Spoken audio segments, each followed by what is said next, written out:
good. But once you've decided to do that, and once you've shown yourself that you are good at that, and once you are so good at it that you are consistent in it, that's what we call step 4, being in the state of allowing in a really consistent way, then all the other things begin to fall into place for you.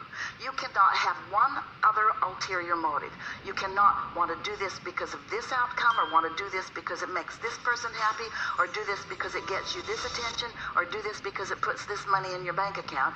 You can't let any other thing be the reason that you want to do it without sort of shooting yourself in the foot, because those manifestations are further down the trail.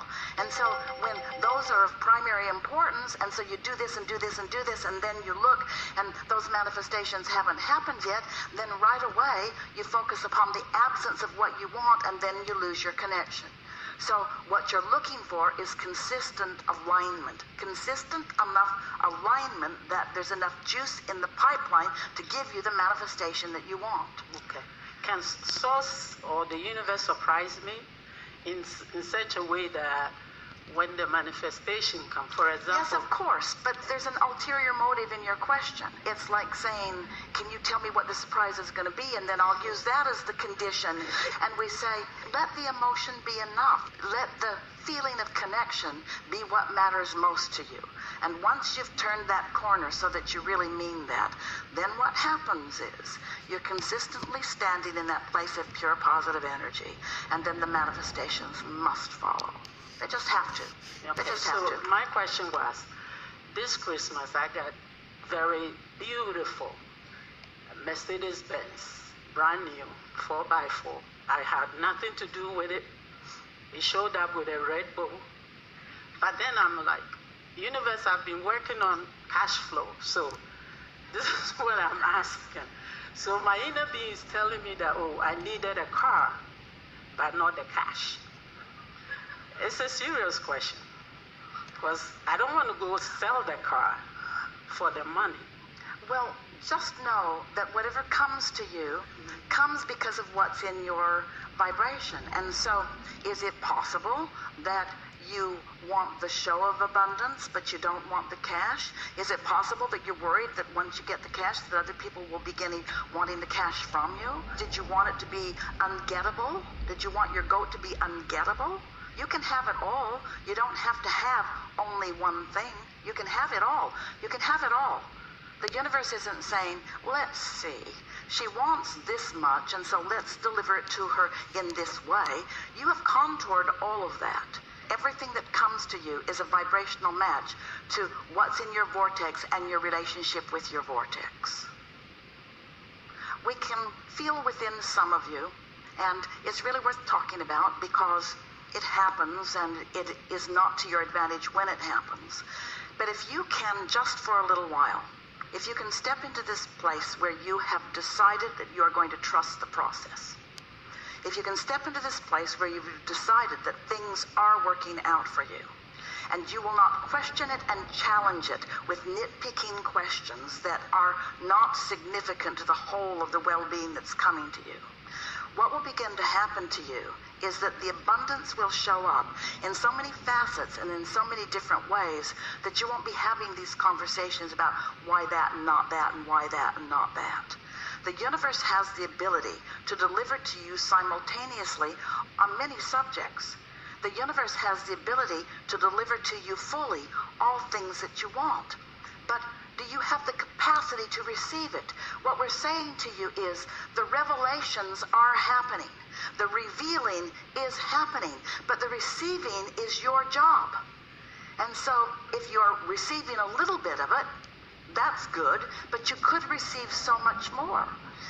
Isn't it logical that as you receive something, regardless of what it is, and you feel thankful for having received it, meaning you line up and feel the way your inner being feels about it, isn't it then logical that you would be in the perfect receiving mode for the next and the next and the next and the next and the next and the next? Yes. Some way that you can allow rather than disallow, that you can believe rather than doubt, that you can not feel guilty. Yeah. Feeling guilty is a long way from alignment. Feeling guilty will cause your abundance to come in the weirdest ways. But feeling blessed, and you must be feeling sort of kind of blessed or it wouldn't be coming like it is. But you know what it is? We're right back to something that we keep talking about, and that is your relationship with other people is the reason that you feel guilty. And let's give some of the credit to them about that, because they're observing you and they're having knee-jerk responses to how you're living and what you're getting. And they're often in their shortage consciousness taking score. Why are you getting that? And why am I not getting that? But if that's what they're feeling and you haven't tuned up before you went over there, then they own the room. Then they're attracting from you rather than you attracting from them. Who's going to own the room? Are you going to tune in so you have true power to uplift and true power to inspire? Or are you going to be sloppy in your thinking and walk in and worry about how people feel about things and then observe them feeling the way they feel about it and then resent feeling guilty because of their lack of ability to feel abundance? You got to own the room. You got to understand how they feel. It's all right that they feel that way. That's what their life is showing them so far. But it's temporary. It's not even real. It's old news. They've got a vortex. They've got a vortex like you do. And the abundance is ripe and ready for them. And it's being revealed to them too. And you want to, through your ability to receive for yourself, teach to the clarity of your example. You can't deprive yourself and teach anyone else abundance. You can't feel guilty and therefore pinch yourself off from the well-being that is showering down around you and do any good for anyone. You've got to embrace your own fantastic, dynamic, ever-changing receiving of well-being. You have to get glimpses into your vortex. You have to let yourself feel about you like your inner being feels. You have to come to know yourself as your inner being knows you. You can't let those who didn't know who they are teach you who you are. You can't let those who have deprived themselves of love teach you what love is when they don't have it in their heart. You can't allow people who are confused and afraid set the standard of how you feel about life or how you behave in your life. You have to tune into the wholeness of who you are. You have to discover your stability. You have to know who you are. You have to be tuned in, tapped in, turned on, and you have to let the whole of you be present in as many moments as you can. And you have to do it because it feels good to do it, not because it will change them.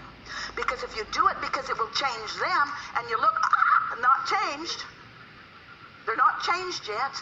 Now your attention upon them not having been changed puts you in your place of no power, and then they own the room again. Who sets the tone around you? You do. Who sets the tone for you even before you allow yourself to receive it? Your inner being does. Your inner being sets the tone. Your inner being knows your value, your worthiness, your blessedness, and knows everything that you've asked for and agrees wholeheartedly with the rightness that you receive it, you see. We have not interacted with one with a sometimes purer heart than you have. We've also not interacted with anybody who's felt more guilty than you have, because those around you have done a number on you, and they didn't mean to do it. Nobody said, let's lurk around the planet and make people feel inferior. Nobody's saying that. But people who feel inferior lurk around the planet and make people feel inferior. Those who are poverty consciousness lurk around the planet and spread the virus of not enoughness, you see. You just got to decide who you are. And it's not hard to do, because your inner being is reminding you on a steady,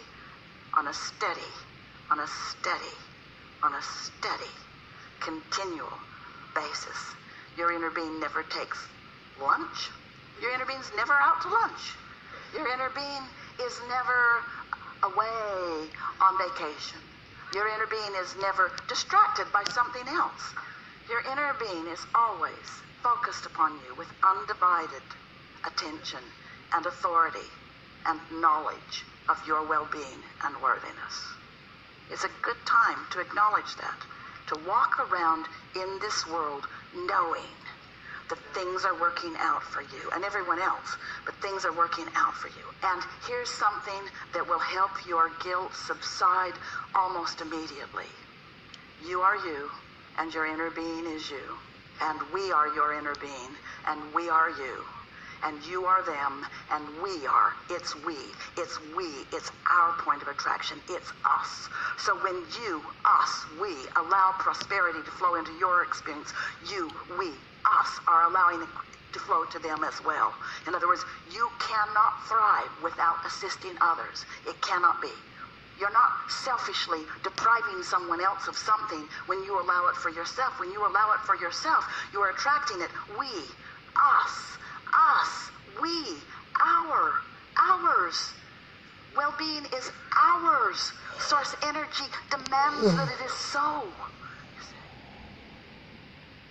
As life comes to you, it produces within you desires that are beyond what you currently are experiencing. And so there is always this place that you would call forward or future from your current manifestations. We would call it present because in the moment that you launch the desire, it becomes a reality unto itself that has attraction properties. And your inner being stands in that, what you want to call forward place, where your inner being wants to call present place. And so really, the secret to living happily ever after, or living happily in this moment, the key to having this moment be a happy moment, the key to that is knowing how to manage that gap between what you've just launched and what you still believe. Because your life causes you to desire more than what is. It happens all day, every day. But your now reality, which you mostly examine through your physical senses, causes you to hold tight to what is while you are reaching for more. Now that's uncomfortable. You call that yearning. Sometimes you call it desire. But a desire that is pure doesn't feel uncomfortable. Meaning a desire that you're not resisting. A desire that is not contradicted by habit of thought, which is what a belief is. A purely non-resisted, non-contradicted desire is bliss. And it is powerful. The power of a non-resistant desire. The power of a pure thought. That's what Source offers. That's why Source creates worlds. That's why Earth spins in its orbit in perfect proximity to other planets. Those thoughts thought by non-physical beings are non-resisted. They are not doubted. If it were up to humans to keep your Earth spinning in its orbit, you'd have forums on how it's not likely to last. How lucky you've been that it's gone this good this far. And who's responsible for the certain doom. But the non-physical part of you, that non-physical energy that we call non-physical, sometimes you call it God, we call it Source. This non-physical energy is not doubtful. It's not hateful. It's not vulnerable. It just knows. And in that absoluteness of that knowing, which just means in that non-contradictedness of that knowing, there is power that you haven't tasted yet to your full capacity. It's like the difference between non-resistant thought as compared to resisted thought, meaning a pure desire as compared to a desire that you want but you don't believe. Pure thought is equivalent to an atomic bomb, and normal human thought is equivalent to a firecracker. You just can't quite feel the power of the non-resistant thought, and yet every now and again you find a little piece of it, and you feel the energy of it, the euphoria of it, the bliss of it, the power of it. But for most humans, it doesn't last very long because you've trained yourself and been trained by others to be so very objective, so very balanced. Let's weigh the pros and the cons and the pluses and the minuses. Let's think about what we want, but let's look at the downside of it too. And we say, don't do that. Don't contradict your thought for the sake of pleasing others who don't know better. Find something that you want and focus on it unequivocally. And as you look around at others like you who are creating their own reality, and you see someone who is particularly, apparently, masterful at it, in that they've accomplished a lot, they are masters in their art, or masters in their science, or blissful in their world. And as you get up close enough that you get to hear them or know them, you will notice these things about them. They speak of what they want, but they don't talk against it. They don't talk against their own desires. Jerry wrote a paper, Esther's Jerry, dearly departed. Dearly not departed, but partly departed. Part of him departed, most of him still here. It's hard to explain. He croaked. He wrote a paper some years ago entitled, Keep Your Ideas to Yourself Until They Are Fully Developed.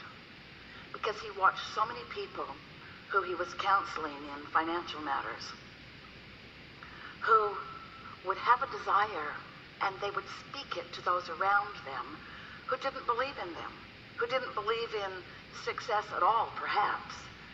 But people are so quick to warn each other about pitfalls, and that's contradicted thought. People are so quick to look for the downside of things. That's contradicted thought. But the difference that we want you to know and feel by the time you walk out of this room today is that the only difference worth really noting between you and your inner being, who is non-physically focused, is that your inner being never speaks against you or against your ideas of desire. And when you do, you cause a kind of separation. There's no possibility of separation. But you pinch yourself off from the fullness of who you are. And that pinched off state of being feels to you like negative emotion.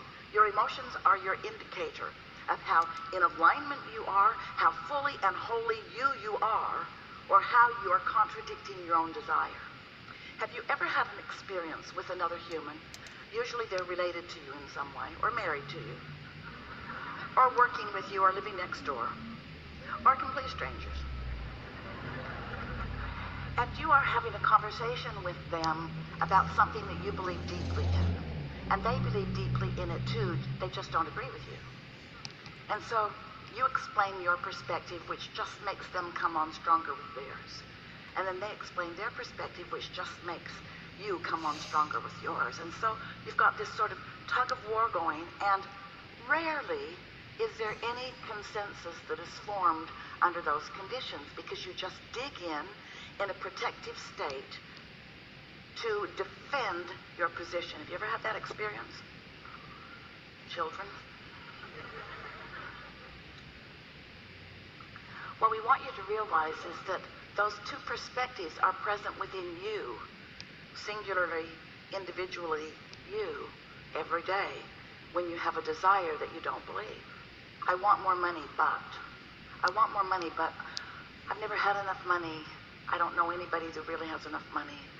My parents didn't have enough money. And while that is factually accurate, it doesn't need to remain that way, but the reason it does remain that way is because when you keep that vibration active as a belief, then your desire can't get far out ahead of it.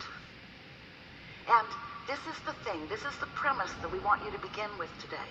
We want you to listen to what we say next and try to get your thoughts around this, because as you accept this progression of your evolution, as you hear this simple premise that we're going to put forward right here, everything else will be easy for you from now on as you are creating your own reality. So here's the premise. You came from non-physical, but not all of you came. And in this physical body, you have a role to play in the co-creation between you and your non-physical counterpart. You said, I'll be on the leading, not bleeding, leading edge. I'll explore contrast, and I will come to my own personal conclusions of what I would prefer beyond what is. And your inner being said, and when you do that, we will accept from you the essence of what you are asking for, and we will hold it in a non-resistant state while you find a way of bringing your beliefs to match it. In other words, if you lived in a time and a space where there was not enough food, and starvation is what was happening all around you, and your desire for abundance of food, not just for your belly, but for the bellies of those you love, for the bellies of those that you don't even know, you and however many of you that are having the experience, usually millions, are launching rockets of desires, and all of your inner beings are receiving those requests and holding purely that thought of abundance of food. But the reality of your starvation in your human form keeps you from believing that, keeps you from accepting that, because what is so powerfully witnessed by you. And you would feel like a fool to pretend abundance when it isn't evident around you. And so your now reality keeps you in starvation mode, starvation of relationships, or starvation of clarity, starvation of abundance of all manner, because what is, in terms of what you're seeing and hearing and smelling and tasting and touching, feels so real to you. And we want you to accept that while that is a reality, there is a vibrational reality that is the beginning of all things that are coming. And so these are the words that we want you to capture here, that we want you to focus with us upon. Get out ahead of it. Get out ahead of it. Now, what do we mean by that? So, you know what you don't want, you know what you do want. Your desire got out ahead of your belief. It got out ahead of it.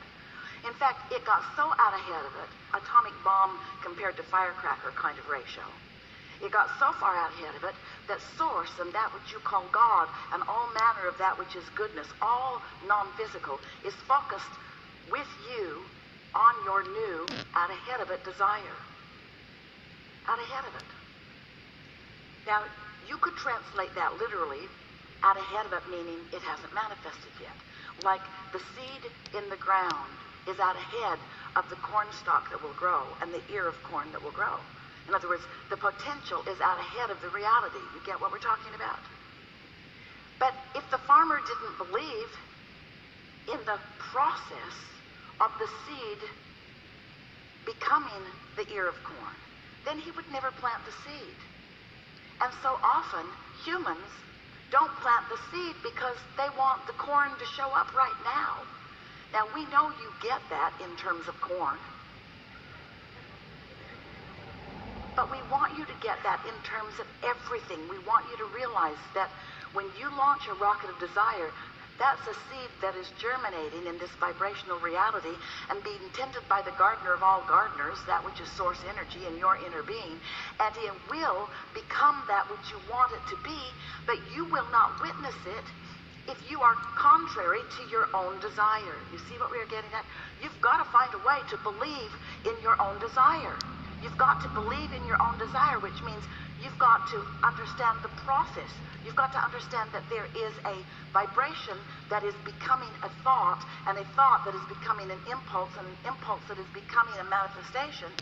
In fact, let's call the thought a manifestation too, and let's call the impulse a manifestation too.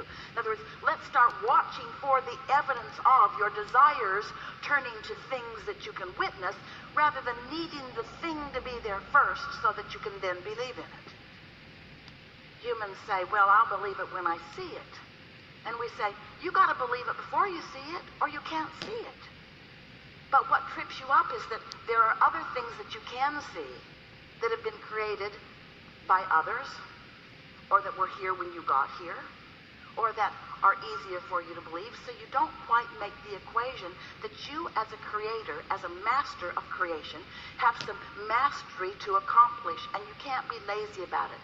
You got to pay attention to what you're doing vibrationally. You can't just complacently move along through life. Observing what you want, that's a good thing because you create more of that, but when you observe what you don't want, not so good because you create more of that. Because this is a universe based upon attraction. There's no exclusion in this universe. So when you see something that you want and you say yes to it, you're saying yes to something that you want, and there's a very good chance that you are non-resistant to that, and so it will flow easily, usually quickly, into your experience. But when you see what you don't want, and you shout no at it, you're really saying yes to the thing that you do not want. So you're saying yes to not enough money. At the same time, you're saying, I want more money. I want more money, and yes, I want not enough money. And you want to say, no, I'm not. I'm saying yes to money and no to not enough. And we say, no, you're not. You're saying yes to money and yes to not enough money. You've got a tug of war going on inside of you. Because in this universe that is vibrational, it's not verbal. Strange we verbal so much. This is not a verbal universe. This is a vibrational universe. And so you are speaking a vibrational language, and in many cases you are misusing it because you don't realize that you're speaking a vibrational language. Today we want to talk with you about how to allow the things you want. And we're going to be talking about the laws of the universe. You are aware of them. You've been listening to us for a little while. You know about the powerful law of attraction.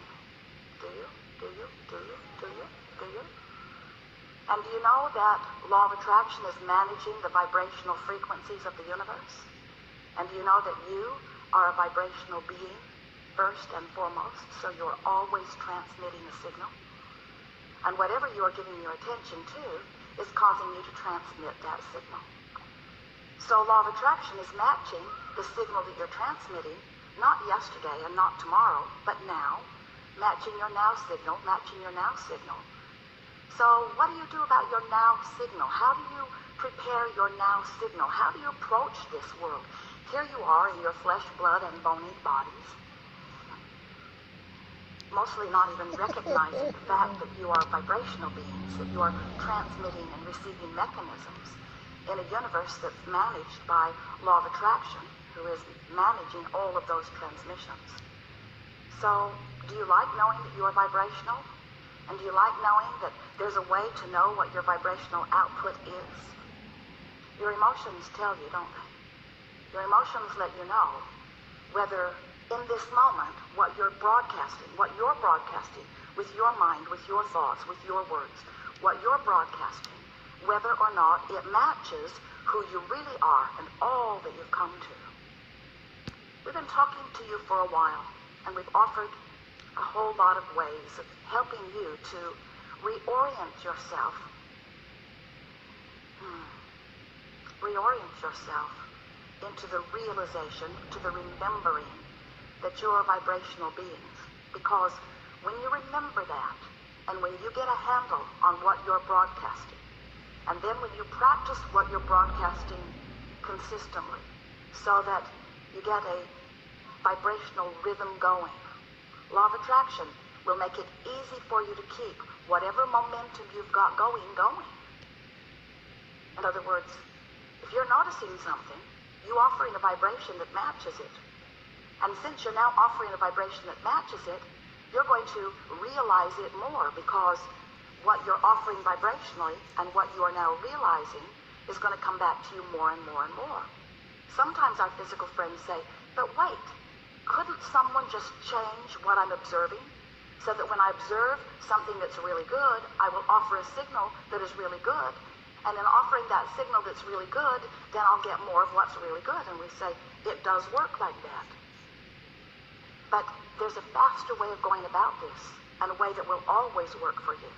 And that is, if you will decide that you don't need to wait for something good to observe before you broadcast a signal that matches something that you consider to be good, then you're going to tune your frequency so that only things that would qualify in the category of what you consider to be good can be realized by you. What do you think about that word, realized? Realized. Not so much, huh? Well, we really like it. We really like it. So we're going to give you just a very brief explanation of who you are and who we are and how we all fit into this together. And then we're eager to talk with you about anything that matters to you. Don't worry about us. We will wedge our message in the crack. So you are vibrational beings, and you are source energy beings, and you were source